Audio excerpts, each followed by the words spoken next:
president, who was inspecting a gun, had just turned his head when he saw his subordinate flirting with a girl. The next second, Yuri was terrified. Then the president pointed the gun at him. Yuri hurriedly said, "It's a used gun now. You have to buy it." The president laughed aloud after hearing this. He thought Yuri was very interesting, so he readily started doing arms business with him. However, when Yuri was transporting arms at sea, Interpol had their eyes on the ship. So Yuri hurriedly asked the workers to change the ship's name and then replace the flag with the Dutch flag. But his younger brother only found a French flag. Yuri suddenly came up with a good idea to turn the French flag sideways so that they would have a Dutch flag. When the Interpol officers came on board for inspection, they found all kinds of procedures were complete, and there were only potatoes in the containers. So the Interpol let Yuri and the others go. Yuri also escaped by virtue of his wit, but the Interpol did not give up the chance to arrest Yuri. Finally, he found Yuri's transportation information in a trash can, so he directly mobilized the Air Force to surround him.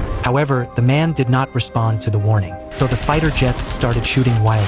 Yuri knew that once he was caught, what awaited him would be life imprisonment, so he directly ordered the pilot to land the plane in the crowd. Then Yuri calmly opened the hatch. He casually picked up a rifle and handed it to a villager, shouting, "Free samples, tell your friends." Subsequently, a large number of villagers swarmed in from all directions. In just a few minutes, arms worth 1 billion were looted by the villagers. When the police drove over to search, only an empty shell was left, but good luck was only temporary. In a transaction, because his younger brother witnessed the cruelty of the local soldiers, he was unwilling to collude with them any longer. So while Yuri wasn't paying attention, he directly blew up a truck full of arms. In this way, he was also shot and killed by the cruel president. Before he died, he wanted to throw another bomb, but Yuri took the grenade from his younger brother's hand and put the safety pin back in. Before leaving, Yuri looked into the devil's eyes. He understood that he was no different from him. One was an executor, the other an accomplice. So Yuri decided never to cooperate with him again. Yuri put his younger brother's body in a coffin and transported it back to the country. It's just that the doctor missed taking out a bullet. So Yuri was directly arrested by the police at the airport. However, during the interrogation, Yuri said confidently, "Someone will open that door later. You will talk to someone with a higher rank than you, and I will be acquitted."